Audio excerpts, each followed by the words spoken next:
Hey, June 7th. Glad to have you with me. The phone number is 877-97-ERIC.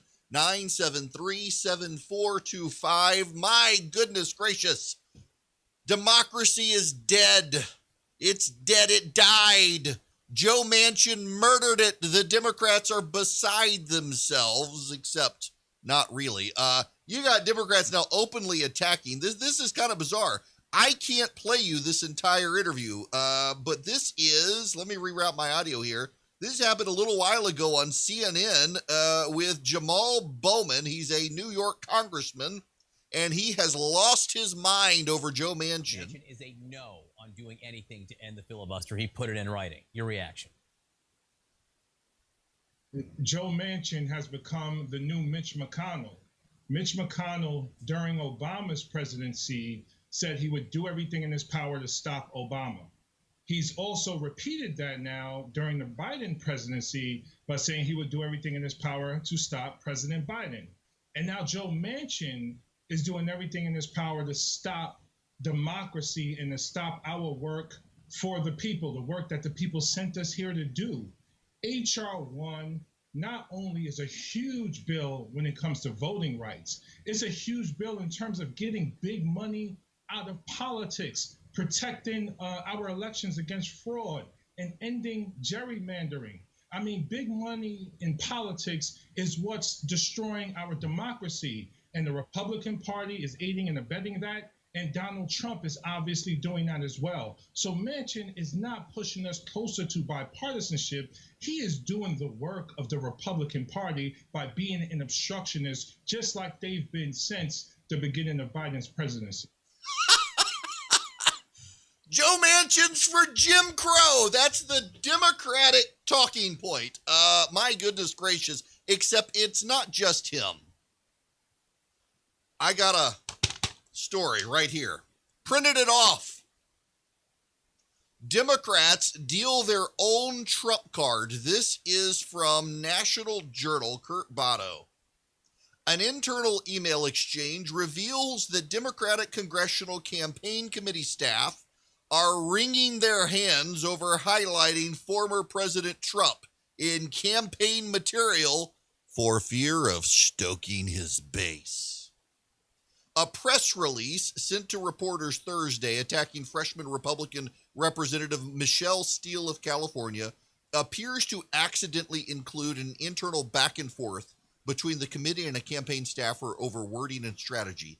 In editing a draft press release by a campaign aide to former Representative Harley Rauda, who's mounting a rematch campaign against Steele, a DCCC researcher pushed back on a line invoking her vote against impeaching Trump. The DCCC staffer asked, do we think highlighting her vote not to impeach Trump is helpful? Keep in mind, this is a Democrat who wanted to highlight her opponent's support of Donald Trump. In midterms, with him out of the White House, not sure how much we want to keep highlighting him and give the Trump base a reason to turn out. The line about impeachment remained in the final draft reporters received. The exchange showcases the challenge Democrats face as they formulate their midterm strategy. Just threw it in the trash, that paper. Here's what you need to know.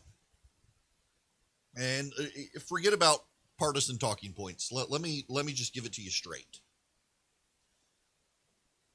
There really are political bubbles that people can get into. You can get into them. The number of people, listen, I know the election wasn't stolen. And I hate to bring that up and rub salt in wounds, but I have to bring it up to make a particular point. You and all of your friends voted for the same person, therefore you conclude that everyone voted for that person. You and your church group, you all support something, therefore everyone must support it. You get into a bubble. When I was a political consultant and running campaigns, I would tell people all the time, know when you're in the minority, even when you think you're right. And we in this country, because we've become so tribal, so divided, we forget the bubbles that we're in sometimes may just be us. You and all of your friends think something is a really big deal, and then you're shocked when someone's never heard of it. This happens with my kids now as a generational thing. When my kids will talk about an actress or a singer or something, I have no idea who they're talking about. They're like, I can't believe it. Everybody knows this person. Well, maybe every 15-year-old does, but those of us in our late 30s and early 40s, we've got no idea what the hell you're talking about. We don't know who this person is. All right, I did just turn 46, so maybe not my early 40s. In any event, you get in a bubble. One of the great advantages Republicans objectively have in the country right now is that Democrats and the media inhabit the same bubble, and fewer people outside the mainstream media inhabit that bubble with them. So they have a feedback loop inside their bubble, and that feedback loop inside their bubble tells them to do certain things or not do certain things or focus on certain things, and the rest of the country really doesn't care. So this gets to H.R. 1, the For the People Act, which is now dead in the United States Senate because Joe Manchin said he won't support it. He won't get rid of the filibuster, and he doesn't support the legislation. The legislation is 800 pages long, and most Democrats don't even realize that it would require the federal government hand millions of dollars over to people like Marjorie Taylor Greene, Madison Cawthorn, and others. The government would have to subsidize the campaign accounts of people running for Congress, both incumbents and challengers. And when Democrats find that out, they're appalled by it, but it's in the legislation. The legislation has a lot of stuff in it with talking points from the Democrats that don't actually make sense. In fact, the Associated Press has gotten those talking points. The bill, this is from the Associated Press, the bill would restrict partisan gerrymandering of congressional districts, strike down hurdles to voting, and bring transparency to a murky campaign finance system. Among dozens of other provisions, it would require states to offer 15 days of early voting and allow no excuse absentee balloting. In other words, if this bill passed, Georgia, where I live, which has 19 days of early voting, would have to reduce its number of days of early voting. Did you know that? I bet a lot of Democrats did not know that, but it is objectively true. Georgia has more early voting days than this bill would give. Texas has more early voting days than this bill would give. And those states would have to rein in their early voting systems. The Associated Press is inside this Democratic bubble. They can't even give the criticisms of the legislation. They've got a massive piece about how Joe Manchin is opposed to passing this legislation and fails to acknowledge any of his criticisms other than saying it's bipartisan. There are actually a whole lot of criticisms of the legislation. But when the media and the Democrats are in a bubble together, a feedback loop gets generated. And within that feedback loop, they can't really explain, they can't articulate, and they can't move forward on an objective analysis of what's going on with their legislation, causing it to collapse. So when Joe Manchin shows up and says, I'm not going to support it, they immediately jump to, oh my gosh, it's Jim Crow. He's supporting Jim Crow. Joe Manchin is Jim Crow himself. Actually, it's bigger than that. Okay, so before I move on to that, I got to play you the soundbite. This is Mehdi Hasan, who you've probably never heard of. Apparently, 50,000 people watch him on a Sunday night on MSNBC. More people will listen to me on a Sunday when I'm not even working just by their interactions with clips of this TV show or this radio program, the clips we put up on Instagram, then we'll actually listen to Mehdi Hasan. But he's on MSNBC, so apparently he has some note. Listen to this. But why should federal action be bipartisan while Republican action at a state level is totally partisan?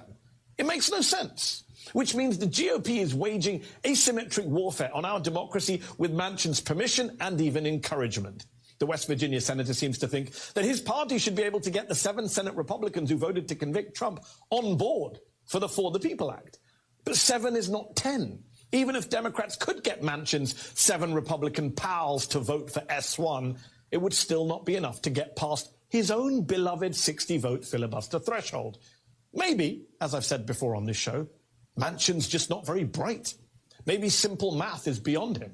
Maybe he doesn't understand what's happening at a state level. That may be the most charitable explanation. Or maybe Joe Manchin knows better than Mehdi Hasan, who is He is of Indian descent and British. As you can tell by his voice, he became a naturalized U.S. citizen in time to vote in the 2020 election. He worked for Al-Qaeda's favorite TV network, Al Jazeera, for some time. It's fascinating that MSNBC would put a guy like that on MSNBC to lecture Americans about American politics. Let me break this down for everyone, objectively so. Joe Manchin is the Democrats' heat shield in the United States Senate. What do I mean by that? Maggie Hassan won her Senate seat in New Hampshire with 0.14% of the vote, and she's up for re-election next year. She gets 0.14% of the scrutiny of Kristen Sinema on the filibuster and everything else, according to Dave Catanese from McClatchy News. Maggie Hassan of New Hampshire doesn't want the filibuster to go away. Angus King of Maine, he's an independent who affiliates with the Democrats. He doesn't either. Here he is talking on CNN with Jake Tapper. Not in general. I'm very reluctant about it, but if it comes down to voting rights and the rights of Americans to go to the polls and select their leaders versus the filibuster, I'll choose democracy. He'll choose democracy over the filibuster, he says, except he knows he doesn't have to have that opportunity. He and other Democrats in the Senate can say these sorts of things because Joe Manchin protects them. He shields them from media scrutiny. Think of all the number of times Joe Manchin has been asked about the filibuster since he signed an op-ed in the Washington Post, submitted an op-ed in the Washington Post saying he wasn't in favor of getting rid of it. And they asked him about it chronically and constantly.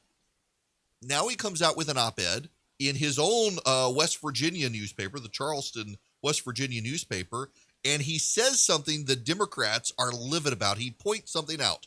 This is from Joe Manchin's op-ed over the weekend.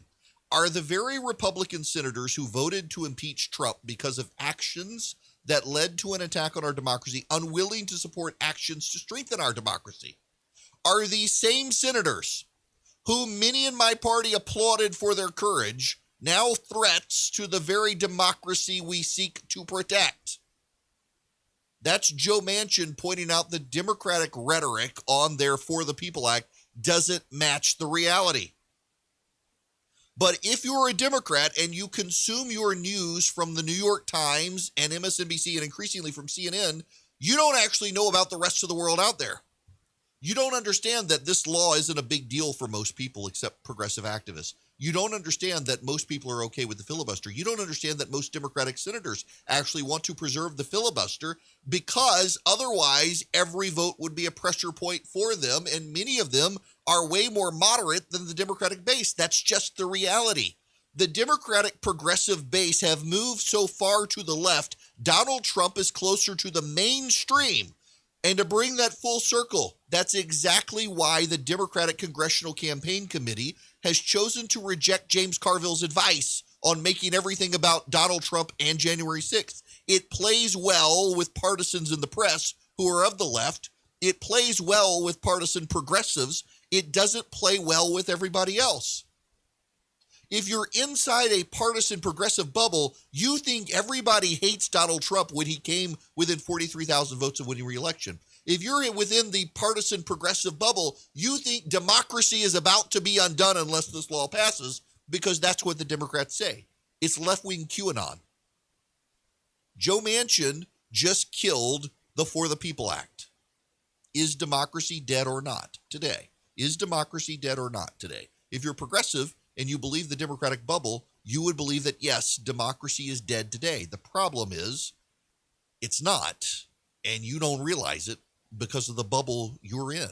The rest of us, we live in this bubble called reality. You should join us there. You can follow